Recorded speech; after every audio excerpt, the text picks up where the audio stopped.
Ciao ragazzi, come state؟ عاملين ايه النهارده؟ رجعنا لكم تاني من برنامجنا فاتشلي وقناتنا امبارح كنت سارة.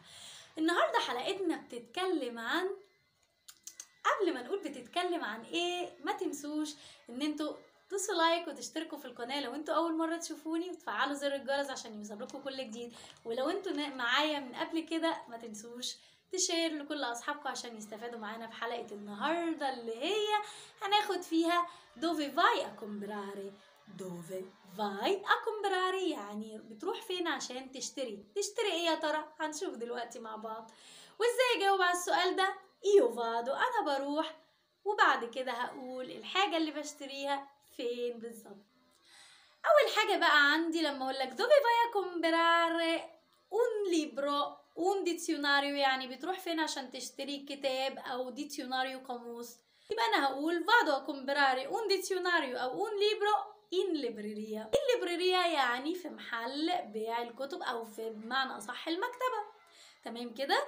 يبقى كده عرفنا كمان ان ليبريريا بياخد حرف الجر ان عشان الناس اللي عندها مشكله كبيره مع حروف الجر.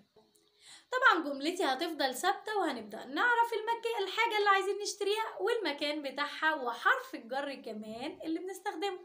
dove vai a comprare i gamberi freschi؟ بتروح فين عشان تشتري الجمبري الطازه؟ يبقى هقول io vado a comprare i gamberi freschi dal pescivendolo. dal pescivendolo يعني من عند بياع السمك. خلي بالكم ان انا لما بقول من عند وبقول اسم مهنة الشخص دايما بحط دا زائد ارتيكولو، بيو ارتيكولو ديترميناتيفو زائد اداة التعريف. pescivendolo اسم مفرد مذكر ماسكيلي سنجولاري فهياخد اداة التعريف الايل لما بتيجي مع الدا بتديني دل. تمام كده؟ يبقى انا هقول دل pescivendolo. 3 هقول لك برضو dove vai a comprare i pani. i pani يعني الخبز، بتروح فين عشان تشتري الخبز؟ هترد تقولي برافو عليكم io vado a comprare i pani، وبعد كده هقول الاسم اللي هو in panetteria. panetteria يعني المخبز in panetteria. 4 dove vai a comprare un mazzo di rose يعني بوكيه ورد un mazzo di rose. هتردي تقولي vado a comprare un mazzo di rose dal fioraio.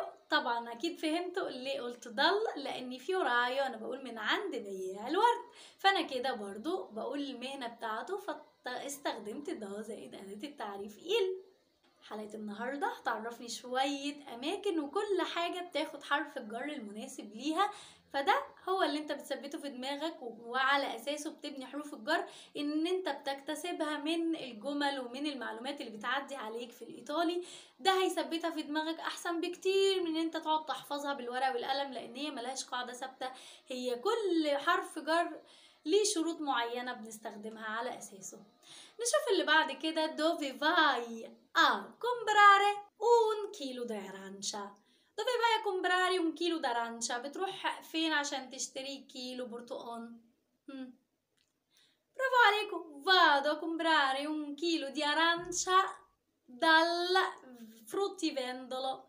fruttivendolo يعني بياع الخضار والفاكهة اسمه fruttivendolo، فبرضو أخدت الضل.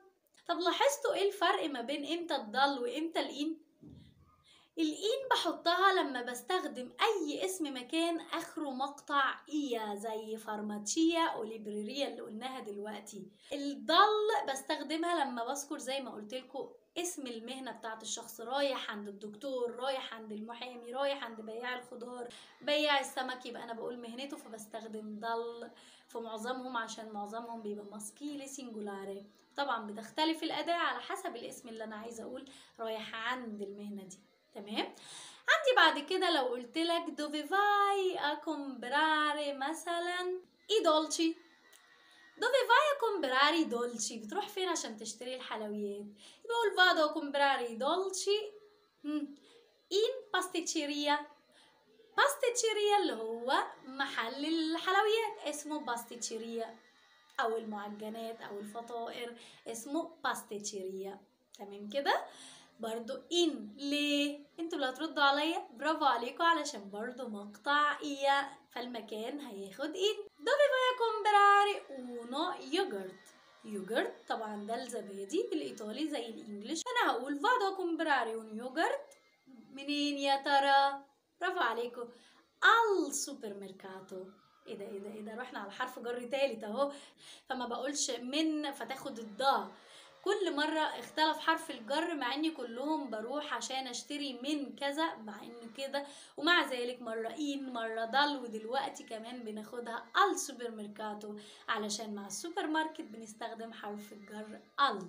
زي ما بقول برضو الريستورانت المطعم بياخد ال، وهكذا اماكن كتير، البار بروح الكافيه. كده تكون خلصت حلقتنا النهارده، وطبعا احنا طلعنا منها بحاجات كتير مهمه جدا. ازاي اسال عن المكان؟ فطبعا بسال بدوفي، ودي اول حاجه. كمان عرفنا بعض اسامي الحاجات وبعض الاماكن اللي بتتباع فيها الحاجات دي، زي ما تعرفنا على جامبري فريسكي وبيشي فاندولو وديتسيوناريو. يعني لمينا شوية كلمات كده، يا دوبك تجيب كراسة وتكتب ورايا المعلومات دي عشان اكيد هتستفاد بيها، خصوصا لو انتوا موجودين اوريدي في ايطاليا. وكمان تعرفنا على حاجة مهمة جدا جدا، وهي حرف الجر المناسب مع الاماكن. عرفنا ان بعض الاماكن اللي بتاخد ايه بتتحط لها حرف الجر ان. عرفنا ان انا لما بقول عند مهنة حد بستخدم ده زائد اداة التعريف. وكمان عرفنا ان انا لما احب اقول السوبر ميركاتو، الريستورانتي، البار، بنحط اداة التعريف مع فبتديني طبعا هل كل الاماكن برضو ممكن احط لها لا طبعا، بتبقى مرتبطة باسم المكان لو بياخد وكمان اداة التعريف المناسبة ليه. كل ده تعرفنا عليه في حلقة النهاردة. يا رب تكون حلقتنا عجبتكم، وما تنسوش لو اول مرة تشوفوني تشتركوا في القناة وتفعلوا زر الجرس عشان يوصلكوا كل جديد، وشير لكل اصحابكم. وما تنسوش اللايك، وتكتبوا لي انتوا بقى ايه الكلمات اللي اتعلمتوها النهارده في الكومنتات. اشوفكم على خير المره الجايه. معاكم ساره البحيري. alla prossima. ciao ciao.